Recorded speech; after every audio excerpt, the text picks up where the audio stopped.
Fala, CT! Família CT, você que estava no Instagram acompanhando a gente, né, Tiagão? Clima de Copa do Mundo. Boa sorte! Boa sorte! Estávamos agora falando sobre FIFA, Federação Internacional de Futebol Associação. Inclusive, a FIFA foi criada no dia 21 de maio de 1904 em Zurique, na Suíça. 4 amigos decidiram organizar um torneio de futebol entre seleções. Começaram organizando um torneio de futebol entre seleções nas Olimpíadas.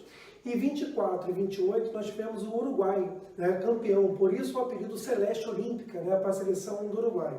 Porém, em 1930, você vai ter o primeiro torneio organizado pela FIFA, que vai ser a Copa do Mundo Uruguai em 30. O Uruguai foi escolhido, inclusive, por ter sido bicampeão olímpico.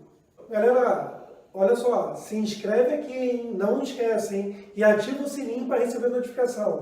Então, galera, desde a primeira Copa em 1930, com a vitória do Uruguai, a gente vai ver a FIFA organizando esses eventos a cada 4 anos. Ou seja, a primeira Copa foi em 30, a posterior em 34 e assim sucessivamente, menos nos anos de 42 e de 46, exatamente devido à ocorrência da Segunda Guerra Mundial.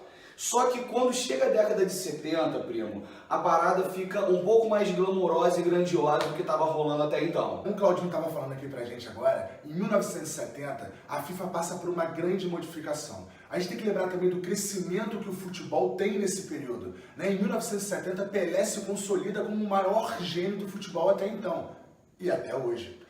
Então a gente tem que lembrar desse crescimento do futebol, também potencializado pelo grande crescimento do futebol brasileiro. A gente não pode esquecer da importância do Brasil na difusão do esporte pelo mundo.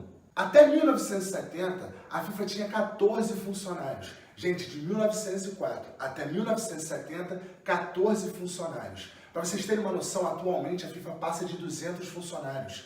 Então é um crescimento de 1970 até o ano de 2018 que nós estamos, absurdo. Meu amigo, é uma empresa, né? É uma grande empresa que gera bilhões de lucros. Uma figura muito importante que vai ajudar nesse processo de crescimento da FIFA é a figura do João Avelange, brasileiro de origem tricolor, por sinal. João Avelange é presidente da FIFA de 1974 até 1998. E vocês podem reparar que é um grande período de crescimento da história da FIFA. A FIFA começa a organizar grandes campeonatos mundiais, padronizando seus campeonatos, dentro de campo, arquibancada. Tudo isso passa pelo seu processo de transformação, o que nós hoje chamamos de padrão FIFA. A gente pode falar que a primeira Copa no padrão FIFA é a Copa de 1998 na França, porque a partir de então, os estádios, tudo começa a ficar um pouco mais parecido, mais formatado. E a de 2002 tem uma exceção, porque é a primeira vez que 2 países cediam uma Copa, e a de 2006 na Alemanha veio um padrão FIFA completo. Galera, e como toda empresa em ascensão, a gente sabe que esse anseio por lucratividade aumenta cada vez mais e isso acaba gerando também grandes mudanças em relação a quem vislumbra e participa desses grandes eventos. A gente vê que grandes patrocinadores de grandes marcas mundiais começam a participar também junto à FIFA na organização desses eventos. E é claro que isso acaba encarecendo bastante o processo de presença nos estádios por parte das pessoas, dos aficionados por futebol. O que faz com que a gente tenha, desde 98 até aqui, um processo de elitização muito forte daqueles que participam e frequentam esses tipos de eventos. É só você ver o preço dos jogos que estavam aqui no Brasil, cara. O ingresso, principalmente para a final da Copa, cara, tava a preços astronômicos. E além disso, cara, você consegue ver que até mesmo os hábitos começam a se tornar padronizados. Você não pode ter mais nenhum tipo de manifestação que faça referências a questões políticas. Você não pode nem mesmo, pelo menos de maneira teórica, ficar em pé. Você tem que seguir todo um conjunto de hábitos de bons costumes. Chato pra caralho, por isso.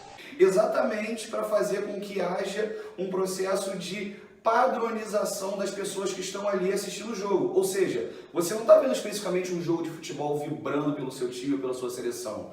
Você está ali assistindo um espetáculo. Meu amigo, você tem que lembrar que esse processo de elitização está relacionado também até às transações entre os jogadores.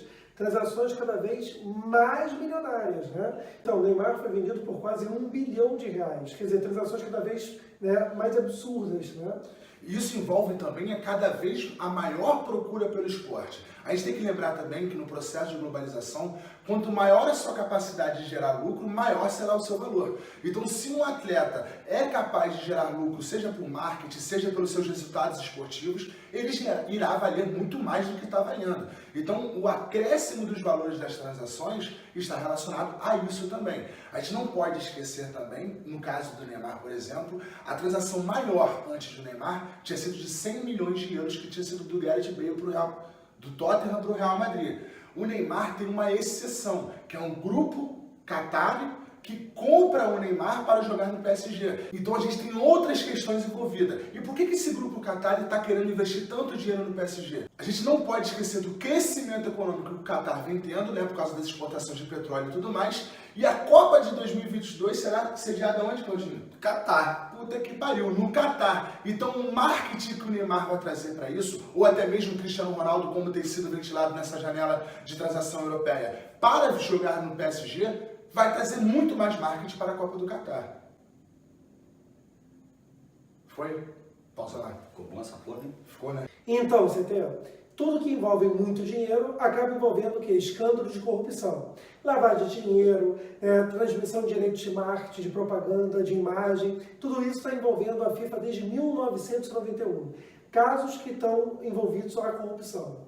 Bom, galera, como o Betinho disse, desde 1991 nós temos indícios de crimes ocorrendo dentro da FIFA. Só que o caso mais conhecido é o caso recente, né, da Copa do Brasil, envolvendo a Copa do Brasil, a Copa da Rússia e posteriormente também a Copa do Qatar de 2022. Primo, na verdade, essa operação recebeu até o nome de um ex-presidente da FIFA, um dos mais conhecidos ao longo da sua história, que é o francês Jules Rimet. A Operação Jules Rimet, que envolveu principalmente denúncias ligadas à venda de direitos de imagem e a escândalos de venda de ingressos de maneira irregular aqui no Brasil, começou aproximadamente a partir de 2012. Porém, somente em 2015 que isso veio explodir e veio à tona. Com investigações feitas inicialmente, cara, não é por qualquer instituição policial não, brother. É o FBI. Eu quero aprender a falar inglês. É sempre o inglês muito bom. Sempre Vai entrar o meme de novo. CCAA, Assim Casapala. Tanto que, primo, o ex-presidente da CBF, o José Maria Marins, que estava envolvido nesse escândalo, está até hoje lá em Nova York, mas não curtindo a Times Square e o Central Park não, cara. Ele está preso, ainda envolvendo investigações dentro dessa operação. Você é safado. Tá bom. Eu te conheço como cidadão há muito tempo. Tá bom. Você não vale nada. E lembrando, galera, que as investigações elas correm principalmente pela compra de votos para sediar as Copas, né? Como o Betinho disse também, direitos de transmissão de TV, né? Nós temos grandes corporações do mundo, televisão... Vou mudar, vai. Vai.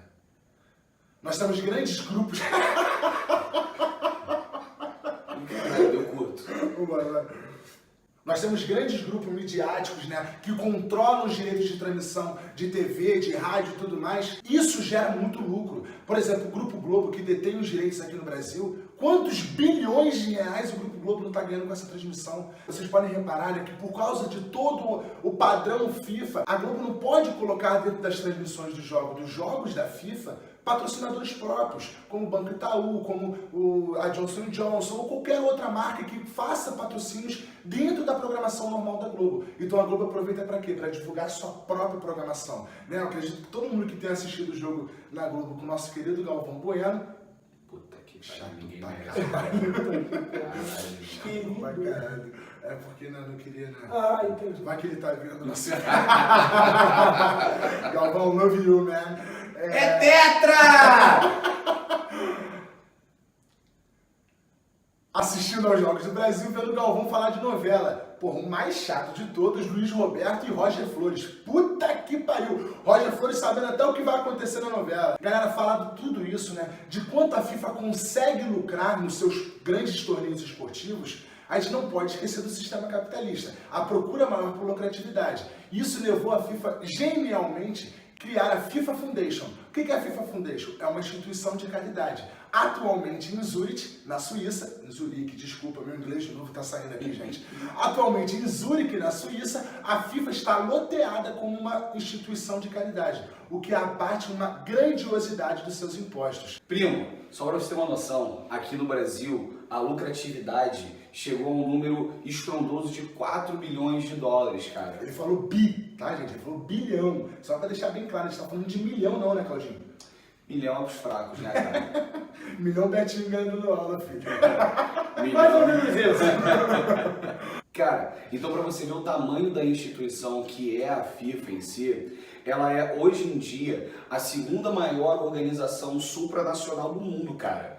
Ela fica, na verdade, na frente da ONU, que tem 193 países filiados, fica na frente do COI, do Comitê Olímpico Internacional, que tem 205 filiados, e a FIFA hoje apresenta 209 países filiados. Só fica atrás de uma organização, que é a Federação Internacional de Atletismo. Fora isso, então, a gente vê a FIFA como uma das instituições mais lucrativas e numerosas do mundo, cara. Não é pouca merda não, brother. Beleza, galera? Espero que vocês tenham gostado desse vídeo. Valeu, da Federação CT. Internacional de Futebol e Associação, a FIFA. Valeu, CT! Um abraço. E aí, cê tá ligado?